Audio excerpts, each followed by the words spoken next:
नमस्कार प्यारे विद्यार्थियों।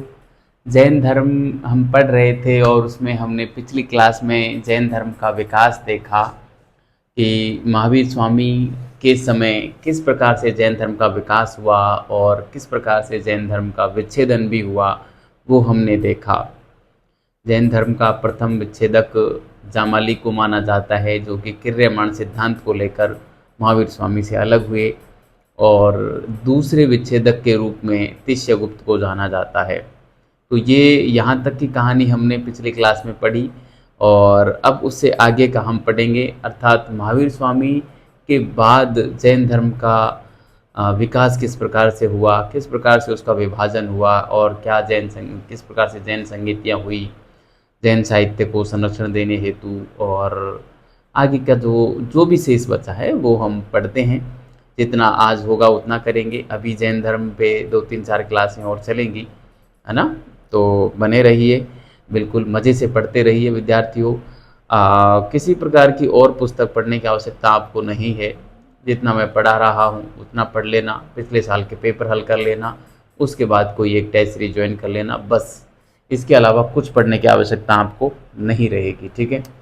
फिर कह रहा हूँ, दावे के साथ कह रहा हूँ, पूर्ण विश्वास के साथ कह रहा हूँ, और ऐसा कहने के पीछे कारण भी ये है कि जितनी मैं मेहनत करके आता हूँ ना, वो मेहनत यदि आप मेरे साथ करके देखोगे, रोज़ की क्लास जिस प्रकार से मैं तैयार करता हूँ, ऐसे आप क्लास तैयार करके देखिए कि आपको पढ़ाना है। मान लीजिए आप स्कूल वाक्यता बन गए, आपको पढ़ाना है, तो आप एक टॉपिक तैयार करके बढ़िया तैयार कीजिए, फिर किताब बंद कीजिए और बिना किताब देखे बोलना प्रारंभ कीजिए। उसको पढ़ा, आप ऐसे मान लो कि आपको पढ़ाना है, फिर बोलिए आप कि कितना बोल पाते हैं। यदि आपने मेरे द्वारा पढ़ाई गई इस क्लास को भी आपने बढ़िया तरीके से तैयार करके और आंख बंद करके बोल दिया, तब आपको ये विश्वास हो जाएगा कि ये कंटेंट कितना है, ठीक है। क्योंकि तब तक आपको विश्वास नहीं होगा जब तक आप पूर्ण रूप से मेहनत नहीं करोगे, और मेहनत करोगे तो फिर विश्वास हो जाएगा कि इतनी मेहनत फिर कौन करेगा, है ना। मैं दावे के साथ कह रहा हूँ कि जो इस कंटेंट को तैयार कर लेगा वो स्कूल व्याख्याता बन जाएगा। उसके बावजूद भी चंद लोग ही होंगे जो इस कंटेंट को पचा पाएंगे, हर कोई नहीं पचा पाएगा, ठीक है। तो चलो, जैन धर्म का विकास हम पढ़ रहे थे, हम यहाँ पे पढ़ेंगे महावीर स्वामी के बाद, है ना। महावीर स्वामी के बाद, महावीर स्वामी के बाद जैन धर्म का विकास, महावीर स्वामी के बाद जैन धर्म का विकास, ठीक है। तो विद्यार्थियों, ये हम पढ़ेंगे। जैसे ही महावीर स्वामी का देहावसान हुआ, उसके बाद आपको पता है जैन संघ का अध्यक्ष कौन बना? सुधर्मन बना, जो कि 20 वर्ष तक वो जैन धर्म का अध्यक्ष बना रहा। उसके बाद जम्बू बना, जो 44 वर्ष तक रहा। फिर उसके बाद जो है जैन धर्म के अध्यक्ष के रूप, जैन संघ के जो अध्यक्ष थे, वो 2 व्यक्ति हमको देखने को मिलते हैं, एक संभूति विजय और एक भद्रबाहु। संभूति विजय के बाद स्थूल भद्र भी अध्यक्ष बने। स्थूल भद्र और भद्रबाहु दोनों समकालीन ही थे, ठीक है। ये बात है लगभग मौर्य काल की स्थापना के समय की, जब चंद्रगुप्त मगध का शासक हुआ करता था।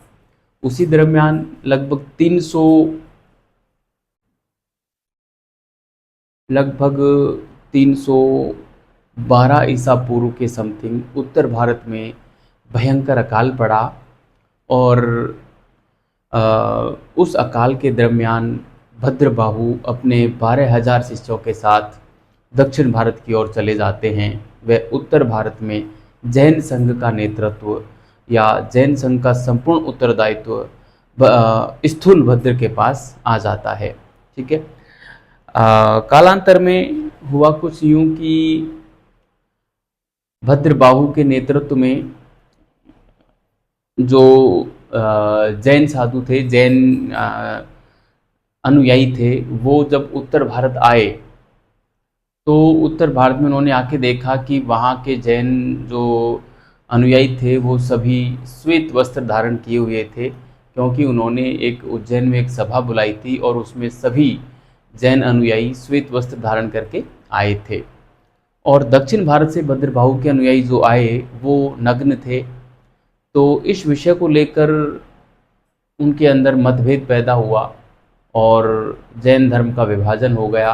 उत्तर भारत के जो जैन अनुयायी थे वो श्वेतांबर कहलाए, जो कि श्वेत वस्त्र धारण करते थे, और दक्षिण भारत के जो अनुयायी थे, दक्षिण भारत के जो जैन अनुयायी थे वो दिगंबर कहलाए, अर्थात वो नग्न रहते थे। वो यही कहते थे कि दिशाएं ही जिनका वस्त्र है, दिगंबर का मतलब यही होता है ना, दिशाएं ही हैं जिनका वस्त्र।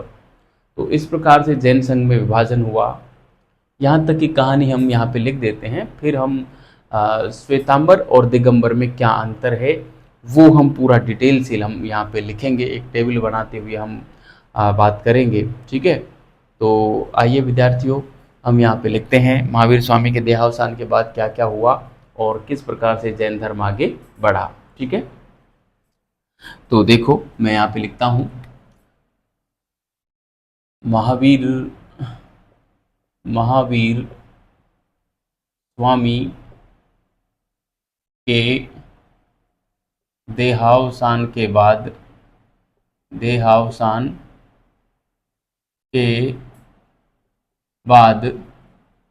महावीर स्वामी के देहावसान के बाद जैन संघ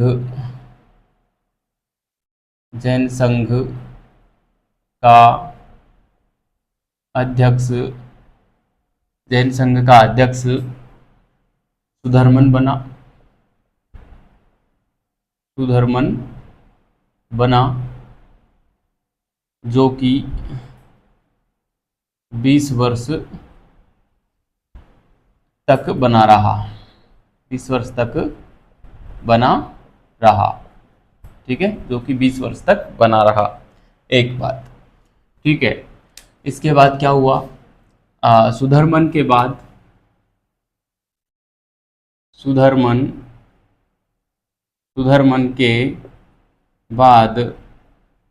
जम्बू, ये 44 वर्ष रहेगा। जम्बू जैन संघ का अध्यक्ष बना। जैन संघ का अध्यक्ष बना। जम्बू जो है जैन संघ का अध्यक्ष बना। इनके बाद जैन संघ का अध्यक्ष भद्रबाहु बनते हैं और साथ में संभूति विजय भी बनते हैं। संभूति विजय के बाद स्थूल भद्र बनते हैं और कहते हैं कि स्थूल भद्र और भद्रबाहु दोनों समकालीन थे। ठीक है, तो मैं यहाँ पे लिखूंगा कि इनके बाद दो व्यक्ति एक साथ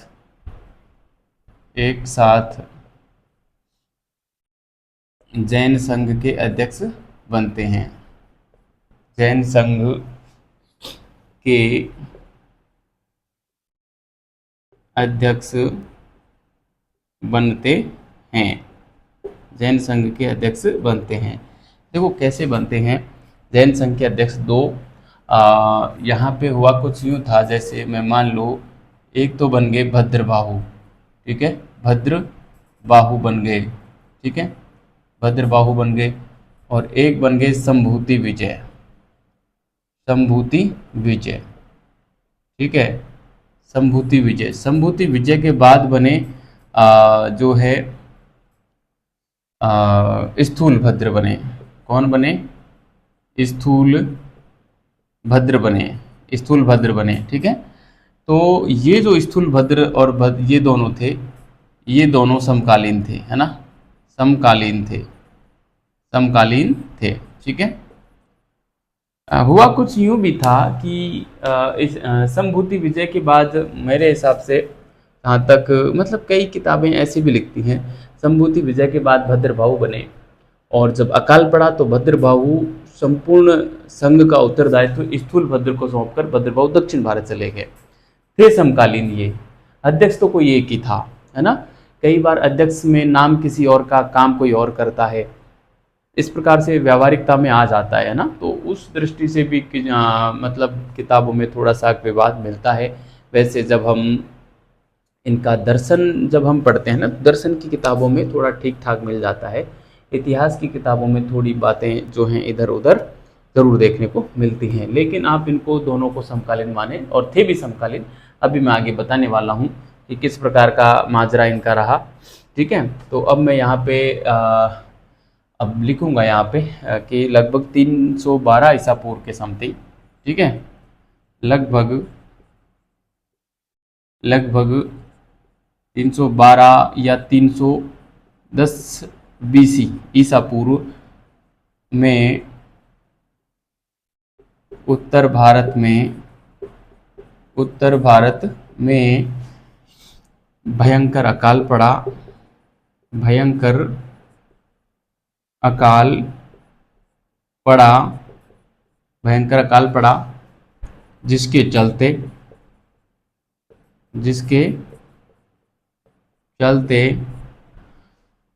भद्रबाहु राजगृह में जन्म हुआ था भद्रबाहु का ना।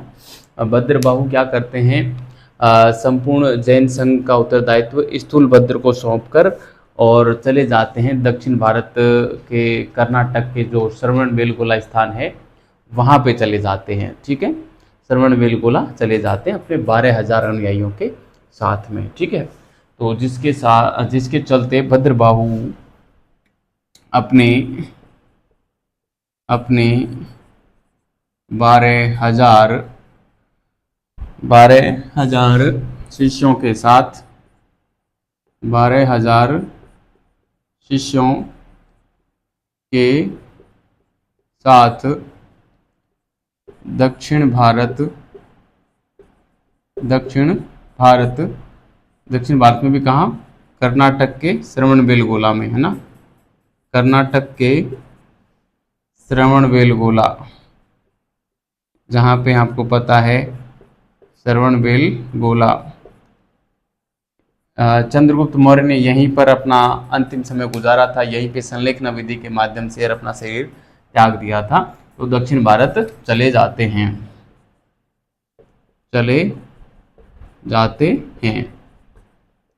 ठीक है, जैन संघ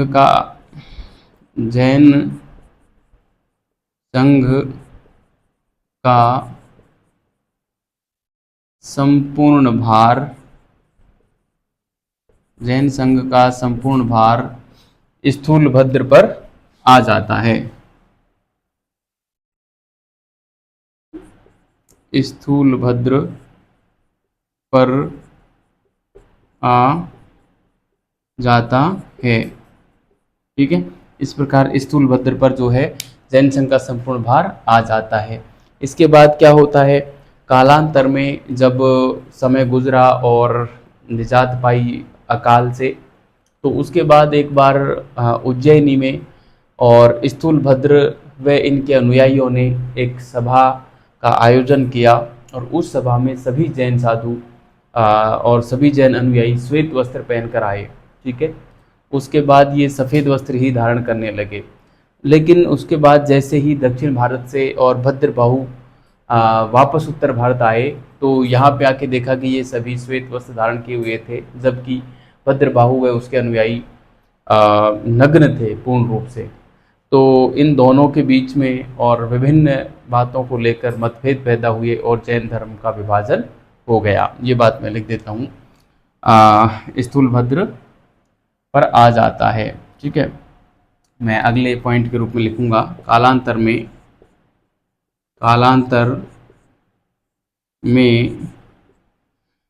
स्थूलभद्र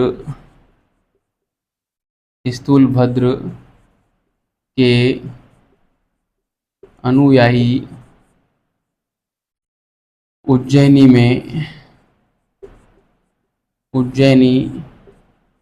में एक सभा बुलाते हैं जिसमें सभी जैन अनुयायी, सभी जैन अनुयायी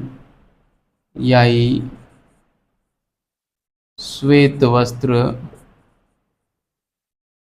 धारण करके आते हैं, श्वेत वस्त्र धारण करके आते हैं, इसलिए ये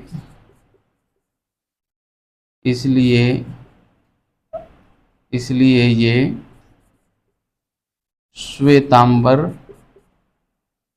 कहलाए, इसलिए ये श्वेतांबर कहलाए। कुछ समय बाद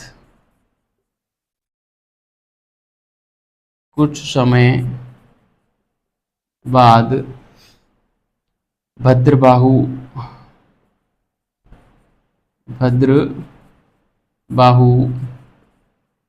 के अनुयायी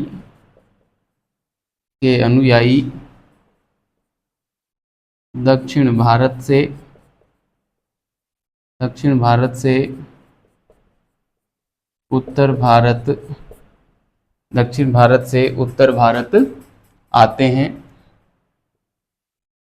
भारत आते हैं। ये पूर्ण रूप से नग्न थे, इसलिए ये दिगंबर कहलाए। दिगंबर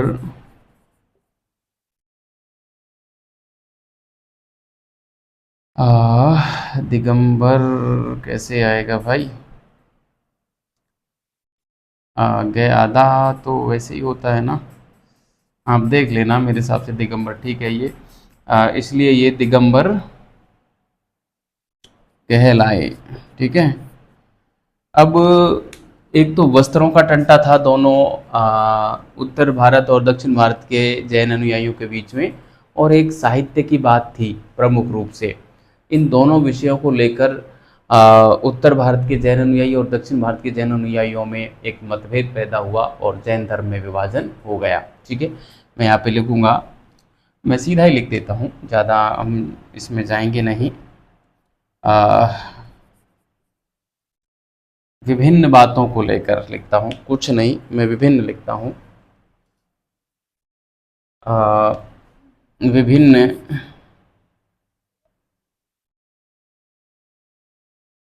विभिन्न बातों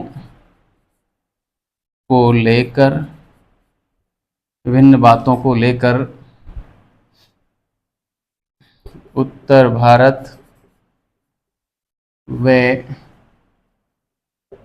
दक्षिण भारत के जैन अनुयायियों के मध्य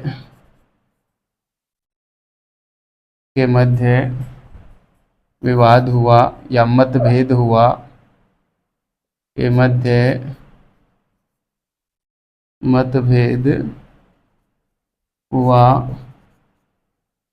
जिसके चलते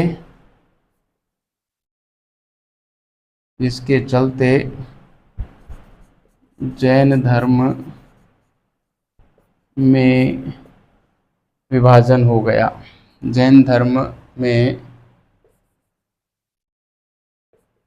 विभाजन हो गया। ठीक है, हाँ, जैन धर्म में विभाजन हो गया। ठीक है विद्यार्थियों, तो ये जैन धर्म में विभाजन वाली बात हमने यहाँ पे लिखी। अब जैन धर्म का जो विभाजन है, ये प्रमुख रूप से किस प्रकार से विभाजन है ये, और दोनों में क्या अंतर है, ये हम जानेंगे।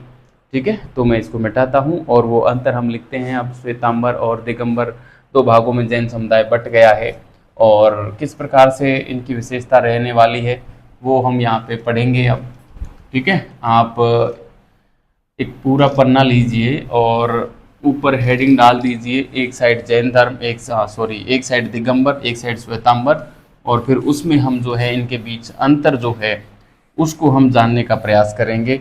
विद्यार्थियों, यहाँ से अक्सर सवाल बनते हैं, बहुत इम्पोर्टेंट है श्वेतांबर और दिगंबर के बीच का ये अंतर जानना। इसको ज़रूर जानना है आपको और बड़े ही तल्लीनता के साथ जानना है, क्योंकि ये एक महत्वपूर्ण अंतर है। ठीक है, तो देखो किस प्रकार से आप लिखेंगे। मैं यहाँ पे एक अलग कलर के पेन का इस्तेमाल करते हुए श्वेतांबर और दिगंबर लिख देता हूँ। श्वेतांबर और एक है हमारे दिगंबर। दिगंबर में गैप पूरा ही आएगा फिर। ठीक है, श्वेतांबर और दिगंबर, इनके बीच में हम एक मोटी सी विभाजन रेखा यहाँ पे डाल देते हैं, ताकि हम इधर की बात इधर, इधर की बात इधर लिख सकें। ठीक है, तो देखिए विद्यार्थियों, श्वेतांबर और दिगंबर में क्या क्या अंतर है, मैं आपको कुछ बोल के बता देता हूँ। सॉरी। श्वेतांबर तो श्वेत वस्त्र धारण करते हैं, दिगंबर पूर्ण रूप से नग्न रहते हैं। पहला। दूसरा, ये पहला दूसरा तीसरा नहीं करूँगा, मैं सीधा अंतर ही बोलूँगा। श्वेतांबर पार्श्वनाथ के अनुयायी थे, दिगंबर महावीर स्वामी के अनुयायी थे। ठीक है, जैसा कि आपको पता है ये उत्तर भारत में रहते थे और सचेल तत्व ये कहलाते थे। ये दक्षिण भारत में अधिकतर रहते थे और ये अचेल तत्व कहलाते थे, है ना। क्या कहलाते थे? अचेल तत्व कहलाते थे। इनकी मूर्तियां भी नग्न होती थी, आंखें झुकी हुई रहती थी, जबकि इनकी मूर्तियों में भी वस्त्रों का प्रयोग किया जाता था। आंखें बाद में लगाई जाती थी, शीशे की लगाई जाती थी, या फिर जो है हाँ, एक तो शीशे की होती थी और मतलब बाद में लगाते थे आंखें, है ना। इनकी तो झुकी हुई रहती थी और इनकी जो है शीशे की आंखें लगाते थे। एक और वस्तु है, याद नहीं आ रहा है, हाँ, हीरा। शीशा और हीरा दोनों की आंखें लगाई जाती थी। ठीक है, इसके अलावा श्वेतांबरों का मानना था कि महावीर स्वामी का विवाह हुआ था और इनका मानना था कि महावीर स्वामी का विवाह नहीं हुआ, क्योंकि दिगंबर मानते हैं कि विवाह को बाधा मानते हैं मानव के मार्ग में, है ना। इसलिए कहते हैं कि महावीर स्वामी ने विवाह नहीं किया। इन लोगों का मानना था कि महावीर स्वामी का जो गर्भ था वो देवनंदा के गर्भ में ठहरा था, लेकिन इंद्र ने उसको त्रिशला के गर्भ में प्रवेशित कर दिया था, यानी कि ट्रांसपोर्टेड, मतलब परिवर्तित कर दिया था एक तरीके से ना। पोर्टेबिलिटी जो हम कहते हैं ना, पोर्टेबल करवाते हैं, वो कर दिया था। लेकिन ये मानते हैं कि ऐसा कुछ नहीं था। ठीक है, इसके अलावा फिर वही बात है, जब ये विवाह को मानेंगे तो इनकी पुत्री अणुयोज्या का होना मानेंगे, ये अणुयोज्या का होना नहीं मानेंगे। इसके अलावा दिगंबरों ने माना कि जो तीर्थंकर 19वें नंबर का था मल्लिनाथ जी, उसको पुरुष माना। इन्होंने माना कि तीर्थंकर मल्लिनाथ जी महिला थे।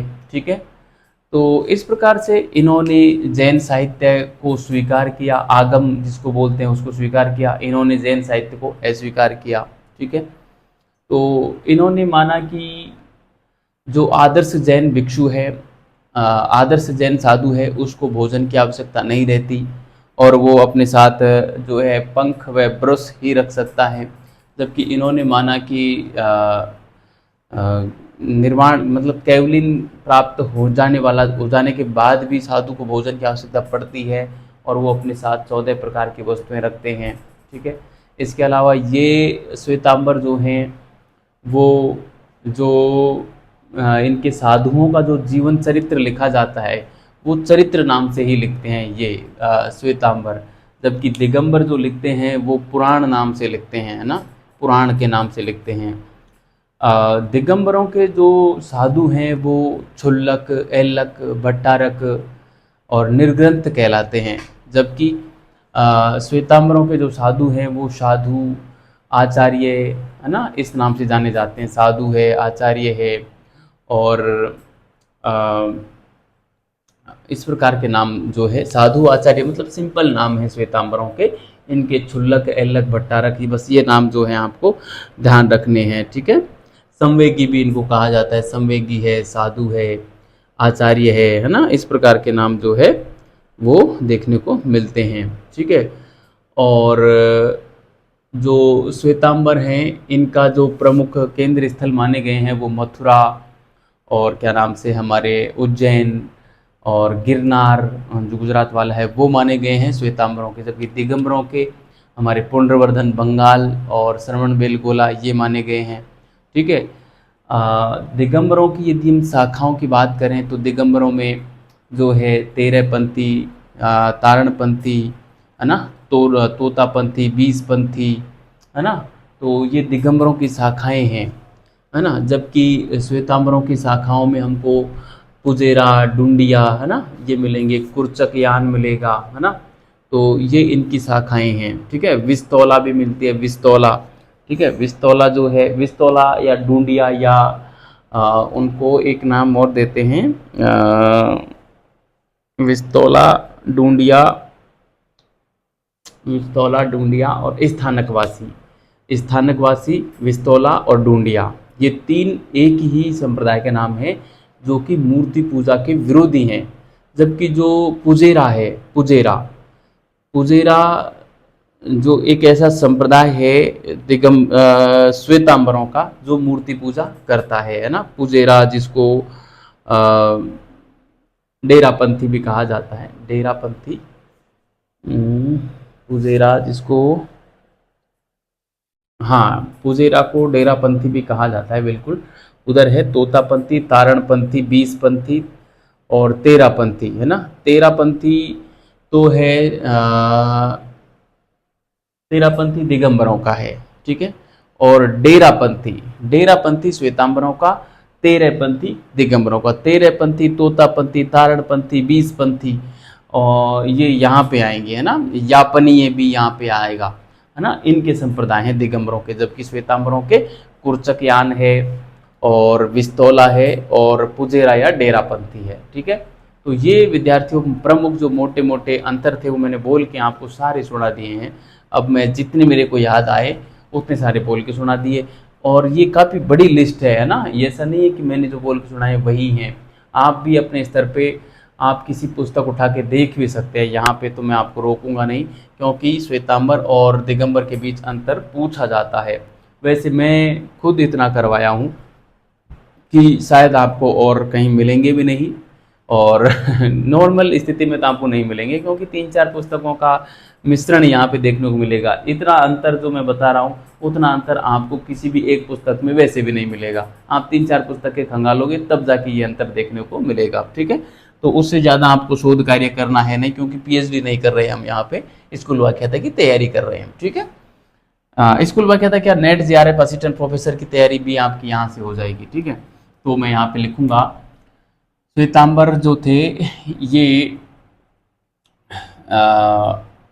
पार्श्वनाथ के अनुयायी थे है ना, पार्श्वनाथ परंपरा के थे, ये पार्श्वनाथ परंपरा के थे है ना। जबकि ये क्यों थे, ये महावीर स्वामी की परंपरा के थे है ना, ये महावीर स्वामी की परंपरा के थे, ये महावीर स्वामी की परंपरा के थे। ठीक है। वस्त्रों की बात लिखने की आवश्यकता है ही नहीं, दिगंबर यानी कि ये नग्न थे। मैं यहाँ पे लिख देता हूँ, चलो नग्न थे है ना, नग्न। और ये श्वेत वस्त्र धारण करते थे है ना, श्वेत वस्त्र धारण। ठीक है। अब देखिए इसके बाद हम लिखेंगे क्या लिखेंगे कि इनका जो स्थूल भद्र के अनुयायी थे और ये भद्रबाहु के अनुयायी थे है ना, स्थूल भद्र के अनुयायी थे, स्थूल भद्र के अनुयायी थे, ये भद्रबाहु के अनुयायी थे, ये भद्रबाहु के अनुयायी थे। ठीक है। ये भद्रबाहु के अनुयायी थे। इसके अलावा इनका मानना था कि इनका मानना था कि महावीर स्वामी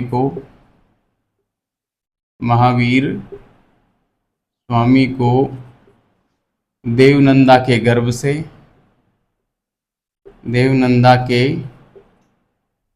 से निकालकर त्रिशला के गर्भ में प्रतिष्ठित किया। त्रिशला के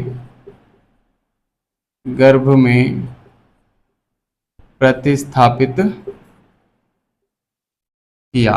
ठीक है, प्रतिस्थापित किया, है ना। मगर इस घटना को ऐसा ये नहीं मानते, है ना, ऐसा यह संप्रदाय नहीं मानता, ऐसा यह संप्रदाय नहीं मानता, है ना। इस बात को ये संप्रदाय दिगंबर नहीं मानते। ठीक है, मतलब ये प्रतिस्थापित करने के बाद, एक गर्भ से दूसरे गर्भ में प्रतिस्थापित करने के बाद सिर्फ श्वेतांबर मानते हैं, दिगंबर ऐसा नहीं मानते। ठीक है, पूछा जा सकता है इस प्रकार का प्रश्न, है ना।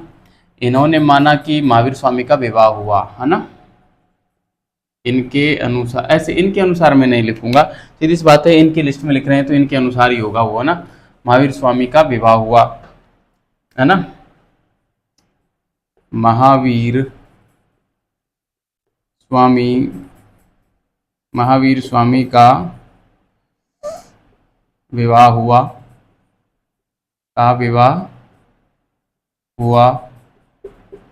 ठीक है। अब विवाह हुआ तो सीधी सी बात है, पुत्री भी होगी, वो सारी बातें होंगी। ठीक है, ये मानते हैं कि महावीर स्वामी का विवाह नहीं हुआ, है ना। महावीर स्वामी का विवाह नहीं हुआ। ठीक है, ठीक है, इन्होंने विवाह को बाधित माना, है ना, विवाह को बाधित माना। ठीक है, विवाह को इन्होंने बाधित माना था। ठीक है, इसके अलावा मल्लीनाथ को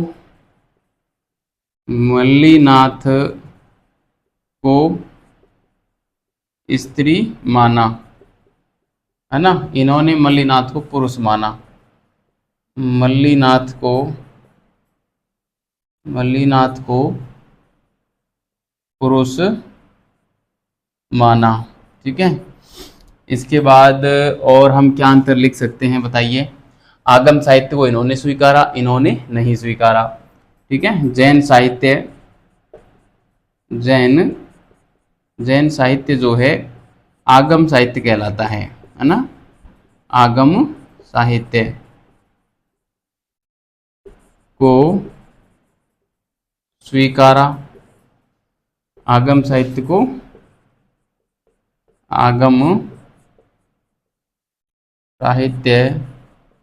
को अस्वीकार किया।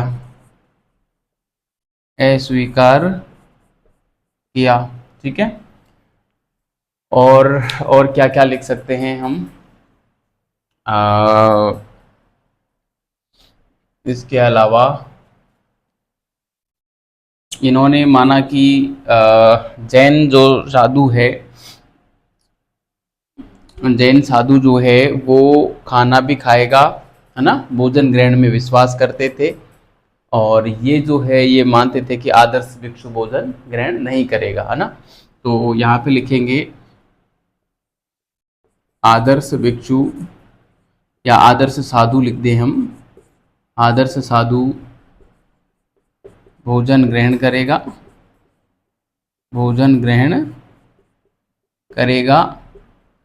वह 14 वस्तुएं अपने साथ रखेगा, 14 वस्तुएं अपने साथ रखेगा। जबकि ये क्या करते थे, आदर्श साधु, आदर्श साधु भोजन ग्रहण नहीं करेगा, भोजन ग्रहण नहीं करेगा तथा, आदर्श भिक्षु भोजन ग्रहण नहीं करेगा तथा पंख व ब्रुश दो ही चीज अपने पास रखेगा। ठीक है, वे तथा पंख व ब्रुश, ब्रुश दो वस्तु ही अपने पास रखेगा। ठीक है, इसके अलावा और हम क्या लिख सकते हैं, इनके जो साधु थे, इनका जीवन चरित्र, इनका जीवन चरित्र, चरित्र नाम से, चरित्र नाम से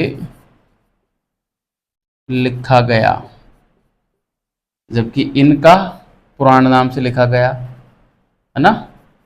इनका जीवन चरित्र पुराण नाम से लिखा गया, पुराण नाम से लिखा गया। ठीक है, और इनके जो साधु थे, इनके जो साधु थे वो क्या कहलाते थे,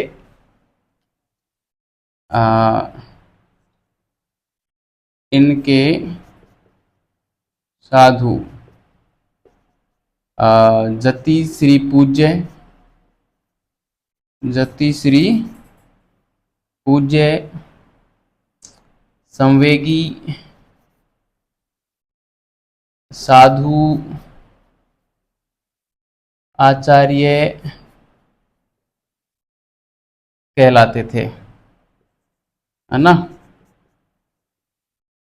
कहलाते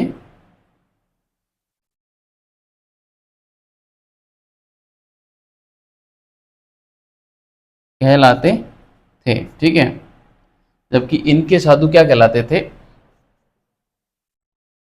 इनके साधु क्षुल्लक, बड़ा अलग ही नाम मिलेगा, आपने सुना नहीं होगा, क्षुल्लक, ऐल्लक,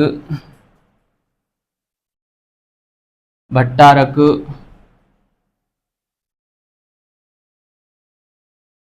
वे निर्ग्रंथ कहलाते थे, वे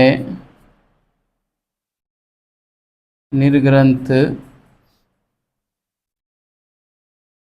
कहलाते थे, वे निर्ग्रंथ कहलाते थे। ठीक है, तो विद्यार्थियों ये प्रमुख प्रमुख अंतर जो मैंने लिखे, अभी और हैं कुछ एक अंतर और हैं, उनको भी हम लिख लेते हैं। मतलब अब तो इनका एक तो केंद्र के बारे में और फिर प्रमुख संप्रदाय के बारे में हम बस लिखेंगे। बस हाथ दर्द करने लगा है, लगातार लिखते गए हैं। ठीक है, चलो मैं इसको मिटाता हूँ और ऊपर लिख देते हैं यहाँ पे, है ना, मैं इसको मिटा के और इसी में लिख देते हैं श्वेतांबर और दिगंबर लिखे रहने दीजिए और मैं इसको मिटा देता हूँ। ठीक है, ये आपने उतार लिए होंगे, नहीं उतारे हैं तो पोज करके और उतार लिया करो। ठीक है, मैं ज़्यादा रुकूंगा नहीं क्योंकि समय का अभाव है और इतना बड़ा पाठ्यक्रम है, अकेले के ऊपर जिम्मेदारी बहुत बड़ी है फिर ये, इसलिए जो है मुझे थोड़ा फास्ट चलना पड़ेगा। अभी वैकेंसी आई नहीं है इसलिए थोड़ा सा मैं भी जो है स्लो काम कर रहा हूँ, वरना बहुत फास्ट करेंगे हम, और भी फास्ट करेंगे, और चूँकि पूरा पाठ्यक्रम करना है हमें। ठीक है, तो देखो इनके जो केंद्र थे वो मैं बताऊँ आपको, प्रमुख केंद्र, है ना, प्रमुख केंद्र की मैं बात करूं तो प्रमुख केंद्र में इनके एक तो हो जाएगा मथुरा, मथुरा, एक हो जाएगा उज्जैन, है ना, और एक हो जाएगा गिरनार, गिरनार, है ना, ये कहाँ पड़ता है? गुजरात में पड़ता है, ठीक है। जबकि इनके जो हो जाएंगे दिगंबरों के प्रमुख केंद्र, प्रमुख केंद्र में हमको यहाँ पे हम डाल सकते हैं, एक तो पुंड्रवर्धन, है ना, पुंड्रवर्धन डाल सकते हैं। पुंड्रवर्धन कहाँ पड़ता है? बंगाल में पड़ता है ना, पुंड्रवर्धन। और एक तो फेमस है ही, सबको पता ही होगा, श्रवण बेलगोला, श्रवण बेलगोला कहाँ पड़ता है? कर्नाटक, कर्नाटक, है ना, कर्नाटक। गजब का नाम है। कर्नाटक कैसे पड़ा होगा, क्या कहानी रही होगी कर्नाटक की, आप बताना मुझे, ठीक है। ज्योग्राफी किसी ने पढ़ी हो तो बताना। इसके अलावा इनके संप्रदायों के बारे में हम बात करें तो प्रमुख संप्रदाय, सॉरी, प्रमुख संप्रदाय, है ना, प्रमुख संप्रदाय, दोनों के ही हम लिखेंगे प्रमुख संप्रदाय, ठीक है। प्रमुख संप्रदाय, ठीक है। प्रमुख संप्रदाय में विद्यार्थियों हम यहाँ पे लिखें तो पुजेरा, जिसको डेरापंथी भी बोलते हैं, डेरापंथी, ठीक है, पुजेरा को डेरापंथी, ठीक है। इसके अलावा एक होता है स्थानकवासी, स्थानकवासी, जिसको जिसको जो है डूंडिया भी बोलते हैं ना, डूंडिया, स्थानकवासी या डूंडिया भी बोलते हैं, डूंडिया,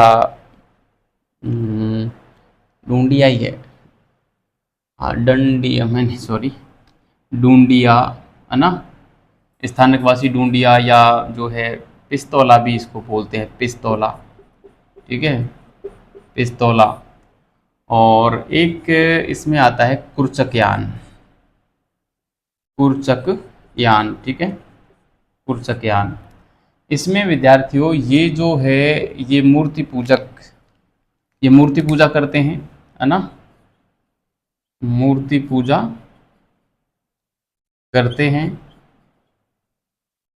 है ना, पुजेरा, और मंदिरों में ये रहते हैं, और ये जो है मूर्ति पूजा के विरोधी हैं, है ना, मूर्ति पूजा के विरोधी हैं। मेरे भाई बंधु हैं कोई, मैं भी विरोधी हूँ मूर्ति पूजा का, किसी प्रकार की मूर्ति पूजा, मंदिर वंदिर में जाना और ये सारी चीज़ें मेरे से नहीं होती, है ना, मेरे से क्या, हमारे परिवार में कोई नहीं करता किसी प्रकार की मूर्ति पूजा, और हम इनको एक मतलब ढोंग ढपाना ही मानते हैं। जैसे एक पत्थर का केवल आकार बदल देने से और वो पत्थर भगवान नहीं हो जाता, ठीक है, ऐसा हम मानते हैं। ये व्यक्तिगत विचार है, किसी के ऊपर कोई दबाव नहीं है, आप सोचें समझें और फिर मानें, ठीक है। तो ये कुछ प्रमुख संप्रदाय थे इधर के श्वेतांबरों के। दिगंबरों के प्रमुख संप्रदायों की हम बात करें तो विद्यार्थियों यहाँ पे काफ़ी सारे नाम मिलते हैं, जैसे तोतापंथी, है ना, तोतापंथी, तारणपंथी, तेरहपंथी, ठीक है, बीसपंथी, है ना, बीसपंथी, और क्या मिलते हैं इधर, यापनीय, यापनीय, है ना। तो ये कुछ प्रमुख प्रमुख संप्रदाय हैं, तोतापंथी, तेरहपंथी, गुमानपंथी भी नाम मिलता है एक, है ना, गुमानपंथी, गुमानपंथी, ठीक है, गुमानपंथी। तो ये हो गए तोतापंथी, तारणपंथी, तेरहपंथी, तैते पे 3 हैं, है ना, और गुमान यापनीय 20पंथी, ठीक है। इस प्रकार से जो है ये हमारे यहाँ पे हो जाते हैं। अब ये अंतर जो था ये विद्यार्थी पूरा होता है, और अच्छे से इनको याद रखना। ये यहाँ से पूछ लेते हैं कई बार ना, ये डुंडिया पूछा गया है, आरएस में शायद पूछा था। इसमें एक श्वेत पात और आएगा विद्यार्थियों, प्रमुख संप्रदायों में एक श्वेत पात नाम से एक और चलता है, श्वेत पात, है ना, श्वेत पात, श्वेत पात नाम से भी एक चलता है। ठीक है, तो ये श्वेतांबर और दिगंबर के बीच जो मूल अंतर था वो हमने यहाँ पे किया, आपको अच्छे से याद रखना है। ठीक है, अब हम आगे बढ़ते हैं। ये तो था विद्यार्थियों हमारे एक महावीर स्वामी के बाद हम जैन धर्म का विकास पढ़ रहे हैं, आपको पता ही होगा। उसमें हमने ये पढ़ा कि किस प्रकार से महावीर स्वामी के बाद और जैन धर्म का विभाजन हुआ। ठीक है, अब हम जैन धर्म को संगठित करने के लिए, जैन साहित्य को संगठित करने के लिए, एकत्रित करने के लिए जो जैन संगीतियाँ आयोजित की गई थी उनके बारे में थोड़ी सी जानकारी हम जान लेते हैं, फिर हम अगली क्लास में पढ़ेंगे और सारी चीज़ें। ठीक है, तो मैं यहाँ पे लिखता हूँ इसको मिटाकर, और हम जैन संगीतियों की बात करते हैं। ठीक है, मिटा दूँ, आपने उतार लिया होगा। ठीक है, तो ये हो गया विद्यार्थियों हमारा जैन धर्म के महावीर स्वामी के बाद विकास। अभी चल ही रहा है, महावीर स्वामी की मृत्यु के बाद का विकास ये। जैन संगीतियाँ भी बाद में हुई और उसमें भी कहीं न कहीं जो जैन धर्म है उसके विकास की बात यहाँ पे आती है या देखने को मिलती है। ठीक है, तो हम हेडिंग डाल देते हैं जैन संगीतियाँ, है ना, जैन संगीतियाँ, जैन संगीतियाँ। ठीक है, तो जैन संगीतियों में हम बात करेंगे कि किस प्रकार से जैन संगीतियाँ हुई और किस प्रकार से जैन संगीतियाँ हुई और जो जैन साहित्य संकलित किया गया वो सारी बातें हम यहाँ पे करेंगे। ठीक है, तो विद्यार्थियों हुआ कुछ यूँ था कि जब लगभग 300 ईस्वी के समथिंग की बात है, भद्रबाहु दक्षिण भारत से उत्तर भारत की ओर आए, बिल्कुल नग्न थे, उनके अनुयायी नग्न थे, और उत्तर भारत में देखा कि सभी जैन अनुयायी श्वेत वस्त्र धारण किए हुए एकदम मस्त रह रहे थे। कुछ उदारता भी आ गई थी उत्तर भारत के जैन साधुओं में, है ना, अपने नियमों को पूरी कठोरता से नहीं मान रहे थे। तो विभिन्न कारणों के चलते भद्रबाहु उत्तर भारत में रुके नहीं, दक्षिण से आए और सीधे नेपाल चले गए और नेपाल में ही कठिन व्रत रखते हुए और अपने प्राण त्याग दिए। ठीक है, संलेखना वगैरह करते ही थे ये लोग, संलेखना में खाना पीना सब बंद कर देते थे और एक निश्चित तारीख फिक्स कर लेते थे कि फला तारीख के दिन हमको देह त्याग करनी है।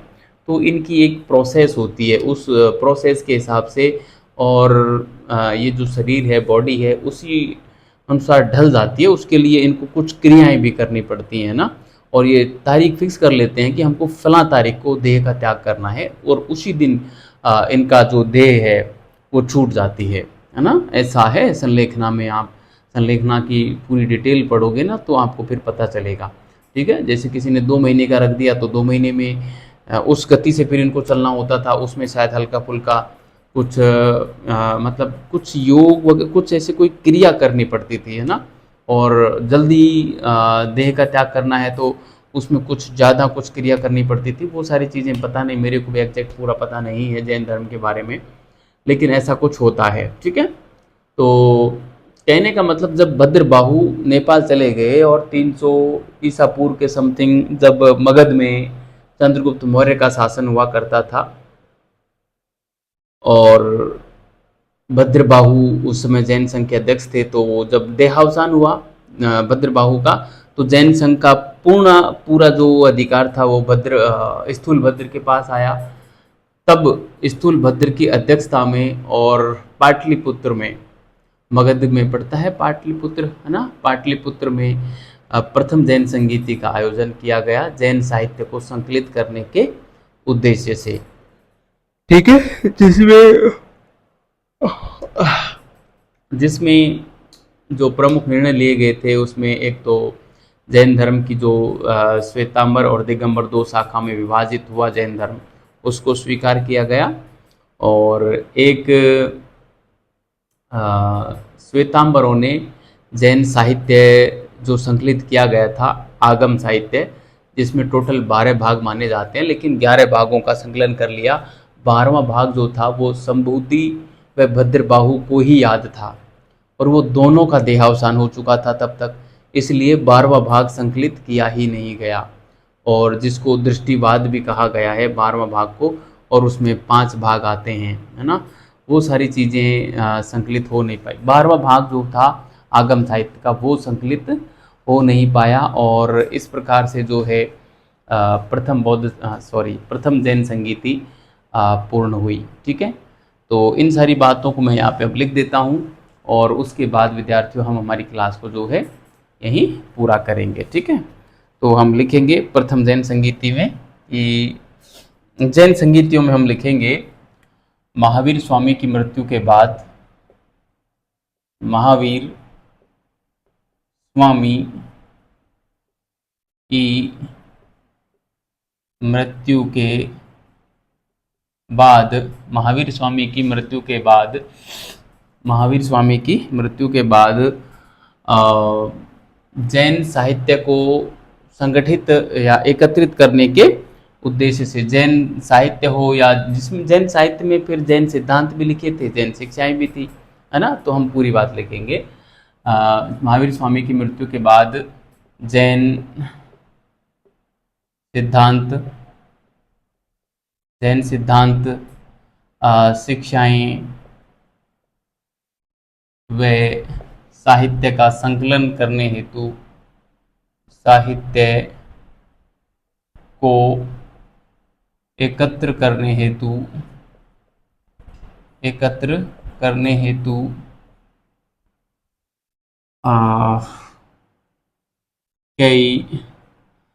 कई क्या मतलब, या कई जगह 2 मिलता है, कई जगह 3, कई जगह 4 मिलता है, 2, 3, 4 संगीतियों का आयोजन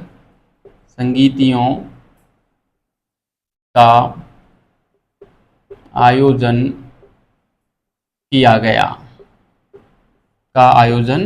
गया,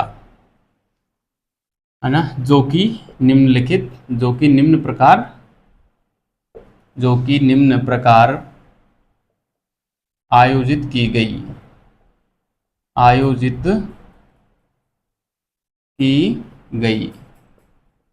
ठीक है, अब हम हेडिंग डालते हैं प्रथम जैन संगीति, है ना, प्रथम जैन संगीति, फर्स्ट जैनिज्म काउंसिल, है ना, ये हुई थी लगभग हमारे 300 BC में। ठीक है, और स्थान था पाटलिपुत्र, है ना। तत्कालीन शासक थे चंद्रगुप्त मौर्य, और इसकी अध्यक्षता की थी स्थूलभद्र ने। ठीक है, तो मैं यहाँ पे डाल देता हूँ, लिख देता हूँ, अध्यक्षता किसने की? भद्रबाहु ने अध्यक्षता की। ठीक है, भद्रबाहु ने अध्यक्षता की, और तत्कालीन मगध शासक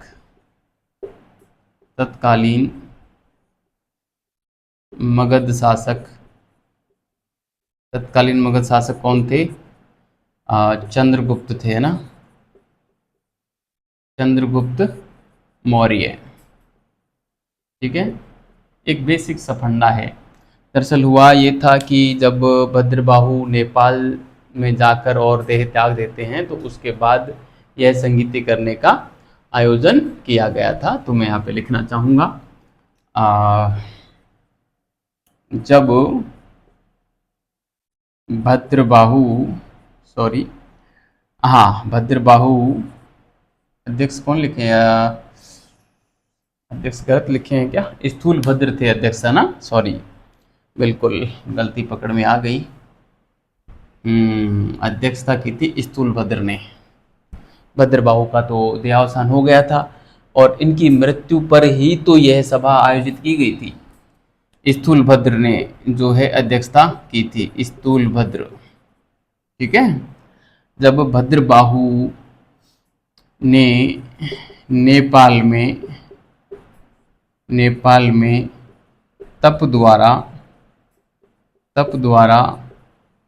300 BC के समथिंग की बात है ना, तप द्वारा अपने प्राण त्याग दिए,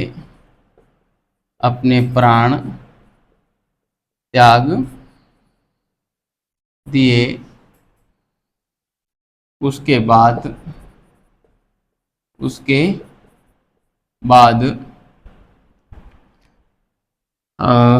बाद जैन साहित्य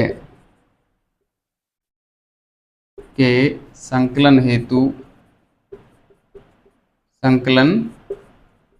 हेतु पाटलिपुत्र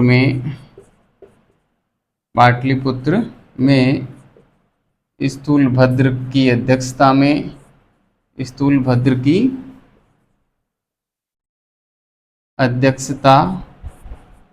में एक सभा का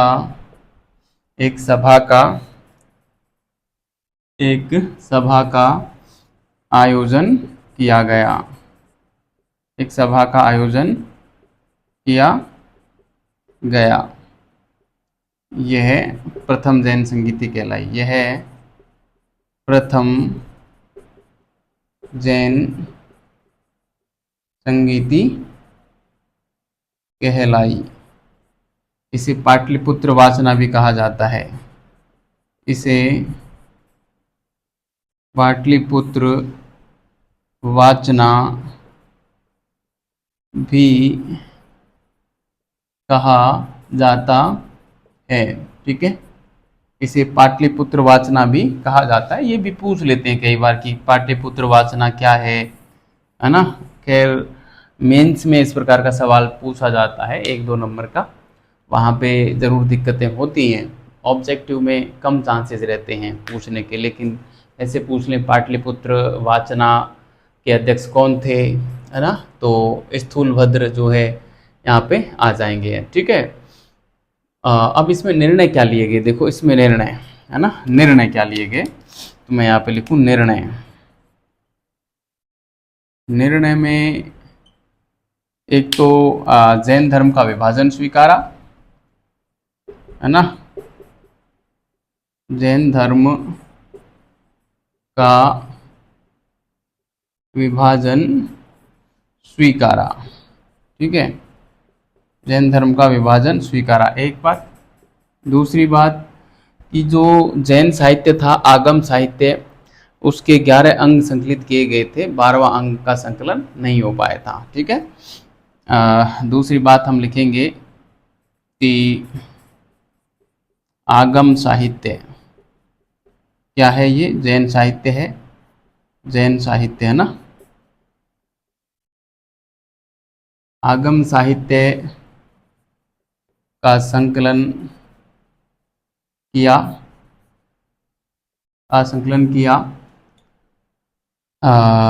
इसमें कुल 12 भाग थे, मगर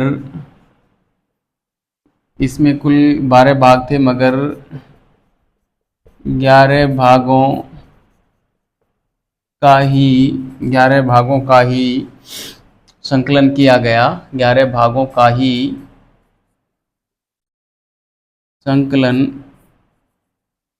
किया गया, चूंकि 12वां भाग जो कि दृष्टिवाद कहलाता था, है ना, दृष्टिवाद कहलाता था। 12वां भाग संभूति व भद्रबाहु को ही याद था। संभूति व भद्रबाहु को ही, ये दोनों नाम ध्यान रखना, को ही याद था, और इन दोनों को याद था, दोनों सल्ट चुके थे, मतलब देह त्याग चुके थे, दोनों को ही याद था, और ये दोनों और ये दोनों देह त्याग चुके थे, ये दोनों देह त्याग चुके थे। ठीक है, तो ये था प्यारे विद्यार्थियों इस संगीति में जो निर्णय लिए गए थे वो मैंने यहाँ पे आपको बताए। ये जो 12वां भाग है इसके 5 भाग थे, जिसमें परिक्रमा और एक सूत्र, एक मिलता है पूर्वगता, पूर्वगता मिलता है ना, पूर्वगता है, और एक मिलता है चुलिका, और चुलिका, और 5 भाग हैं ना, प्रथम अनुयोग है ना। तो परिक्रमा, सूत्र, पूर्वगता, प्रथम अनुयोग और चुलिका, ये 5 भाग है ना। ये जो 12वां भाग है ना दृष्टिवाद, इसके 5 भाग हैं ना। मैं यहाँ पे लिखूं इसके 5 भाग हैं, क्या हैं, 5 भाग हैं इसके, है ना, 5 भाग हैं। 5 भागों में मैं यहाँ पे लिखना चाहूँ पांचों के नाम, तो एक नाम तो हो जाएगा हमारा पूर्वगमा। ठीक है, पूर्वगमा हो जाएगा। ठीक है, एक नाम हो जाएगा पूर्वगमा, पूर्वगमा हो जाएगा ना। दूसरा मैं लिखना चाहूँ यहाँ पे तो हो जाएगा हमारा सूत्र हो जाएगा। तीसरा नाम प्रथम अनुयोग, प्रथम अनुयोग। ठीक है, और चौथा मैं लिखना चाहूँ चूलिका। ठीक है, चूलिका, और एक है पूर्वगमा, एक कौन सा बचा, पूर्वगता है ना, पूर्वगता बचा एक है ना, सॉरी ये पूर्वगता है, इसको मैं पूर्वगता डाल देता हूँ, पूर्वगता, और एक है परिक्रमा, पूर्वगता, और एक हो जाएगा हमारा परिगमा। ठीक है, तो ये 5 भाग थे विद्यार्थियों। ठीक है, और इसमें 14 पूर्वे शामिल थे हमारे पूर्वगता में। ये जो पूर्वगता है, पूर्वगता में 14 पूर्वे शामिल थे, और इन 14 पूर्वों में महावीर स्वामी से पहले के जो तीर्थंकर थे उनका ज्ञान इनमें समाहित था पूर्वगता में, है ना। तो पूर्वगता के बारे में यहाँ से जगह नहीं है, मैं यहाँ पे लिख देता हूँ। ठीक है, पूर्वगता में क्या था देखो, पूर्वगता। ठीक है, पूर्वगता वैसे इतना डिटेल में पूछेंगे नहीं, लेकिन फिर भी मैं लिख देता हूँ। पूर्वगता में 14 पूर्वे शामिल थे, 14 पूर्वे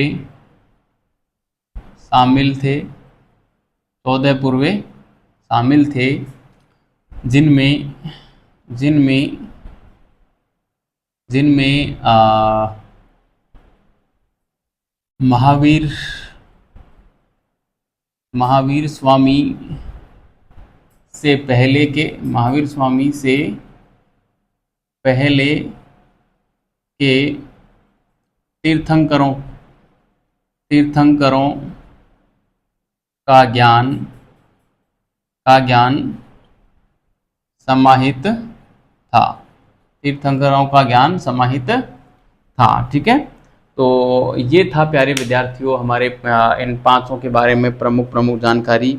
और जो चूलिका था उसमें कुछ जादू टोनों के बारे में लिखा गया था। ये जो चूलिका है इसमें जादू टोनों के बारे में लिखा गया था, ये भी आप ध्यान रख सकते हैं, जादू टोनों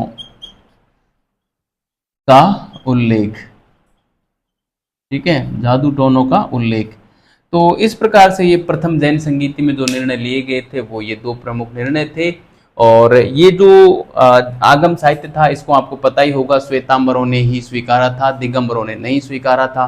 ठीक है, ये सारी बात हम कर चुके हैं, आप इसको बढ़िया से तैयार करें विद्यार्थियों। तब तक हम अगली क्लास में मिलेंगे।